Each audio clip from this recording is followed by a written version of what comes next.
दोस्तों, आपको या आपके परिवार में किसी को भी लैट्रिन करने के बाद में खून की शिकायत होती है, यानी कि ताजी ब्लड आता है, या लैट्रिन करने के बाद में ऐसा लगता है जैसे कि अभी और इच्छा कर रही है लैट्रिन करने की, या मल त्याग करते समय गांठ ऐसी महसूस होती हैं, या मल त्याग करने के बाद में लैट्रिन के रास्ते में खुजली सी पड़ती है या जलन सी महसूस होती है, या कभी कभी हम लैट्रिन करने के बाद में जब लैट्रिन का रास्ता साफ करते हैं तो हमें गांठें सी दिखाई देती हैं या मस्से से दिखाई देते हैं हाथ पर। तो दोस्तों, ये पाइल्स हो सकता है। पाइल्स यानी कि घरेलू भाषा में अगर कहें तो इसको हम बवासीर भी कहते हैं, और मेडिकल लाइन में इसको हेमरोइड्स भी कहा जाता है। दोस्तों, पाइल्स दो प्रकार की होती है, एक एक्सटर्नल पाइल्स होती है और एक इंटरनल पाइल्स होती है। एक्सटर्नल पाइल्स में जो है मस्से अंदर की साइड में बनते हैं और इसमें खून भी आ सकता है, जिसे खूनी बवासीर भी कहते हैं, लेकिन इसमें दर्द कम होता है। एक्सटर्नल पाइल्स में जो होता है मस्से बाहर की तरफ होते हैं, या लैट्रिन के रास्ते में जलन सी होती है, लैट्रिन के बाहरी हिस्से पर सूजन आती है और इसको हम एक्सटर्नल पाइल्स कहते हैं, और इसमें दर्द बहुत ज्यादा होता है लेकिन खून की शिकायत नहीं होती है। और कभी कभी किसी मरीज को ये दोनों भी हो सकती है। तो दोस्तों, मैं डॉक्टर रियाजुल हसन और आप देख रहे हैं मेरा YouTube channel the health knowledge, और हम इस चैनल पर उन्हीं समस्याओं के बारे में बात करते हैं जो कि हर घर में अधिकतर देखने को मिलती है। तो दोस्तों, आज हम बात करेंगे पाइल्स के बारे में। चलिए इसके कारणों की बात करते हैं।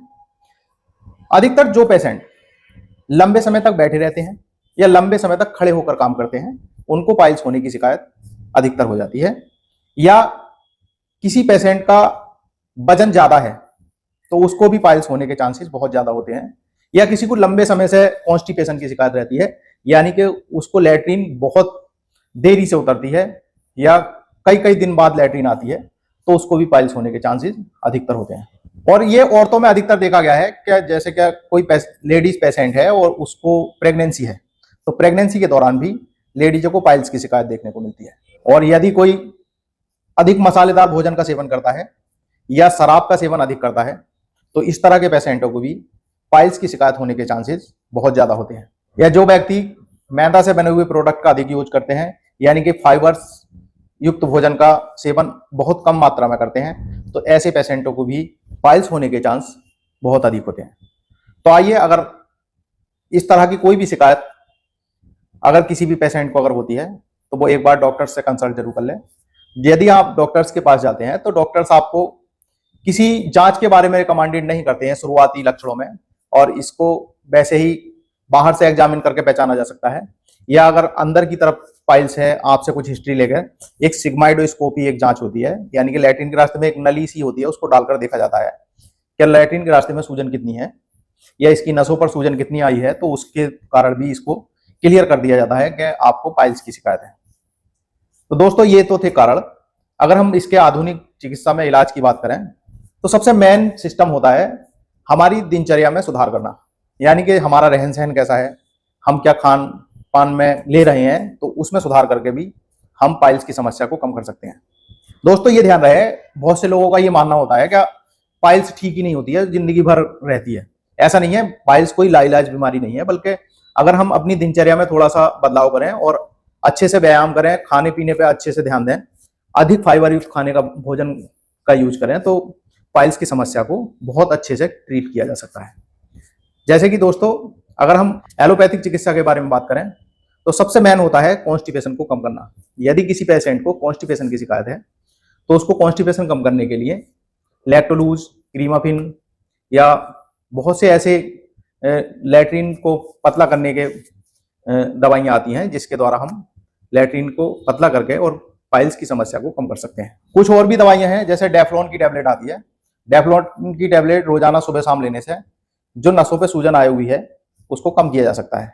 ऐसे ही पाइलेक्स की टैबलेट आती है और हर जगह आपको मिल सकती है।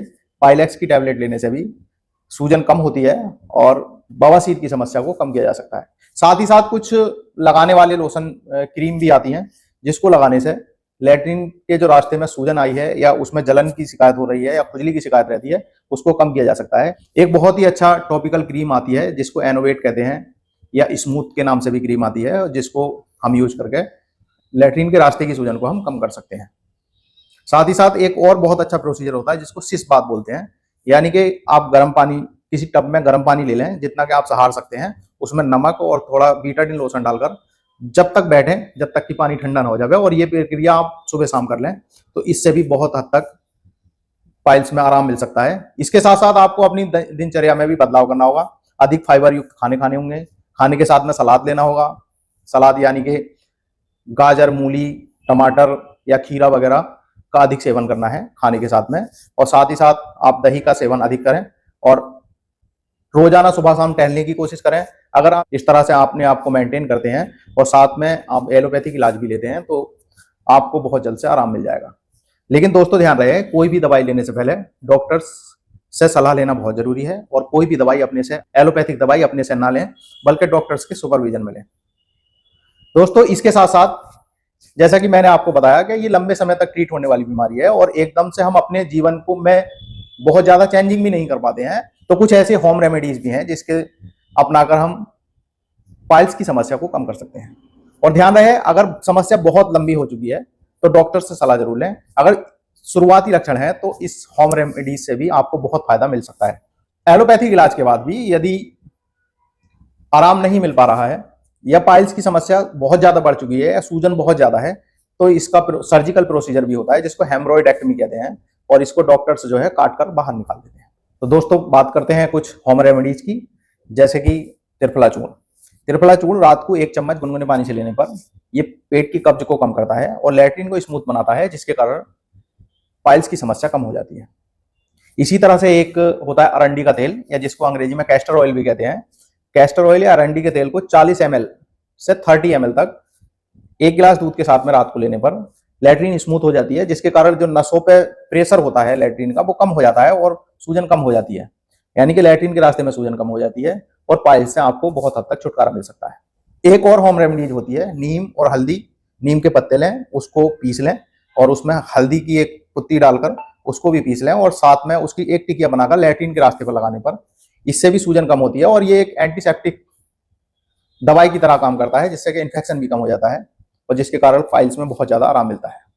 दोस्तों एक और बहुत बेहतरीन नुस्खा होता है, जैसे कि कच्चा केला लें, उसे रोजाना पका उबाल कर खाएं, और इसके साथ साथ में दही, 1 कटोरी दही में 1 चम्मच इसबगोल की भूसी सुबह और शाम लेने पर भी बहुत ज्यादा पाइल्स में फायदा देखने को मिलता है। दोस्तों स्वस्थ रहने के लिए खाने में पानी की मात्रा को बढ़ाएं, यानी कि पानी आपको 3 से 4 लीटर रोजाना लेना है, और खाने में फाइबर की मात्रा को भी बढ़ाने की कोशिश करें, यानी कि फाइबर्स बढ़ाने के लिए खाने में फलों और समूचे अनाज का अधिक से अधिक सेवन करें, जिसके कारण आपको पाइल्स की समस्या कम हो सकती है। दोस्तों कुछ ऐसी परहेज भी हैं या बहुत से ऐसे प्रिकॉशंस हैं जिन्हें अपनाकर हम पाइल्स की समस्या को कम कर सकते हैं। ज्यादा लंबे समय तक अगर बैठते हैं तो कोशिश करें कि ज्यादा लंबे समय तक बैठे ना, या ज्यादा लंबे समय तक खड़े ना हो। वजन मेंटेन रखने की कोशिश करें, यदि आपका वजन बढ़ा हुआ है तो उसको कम कर लें।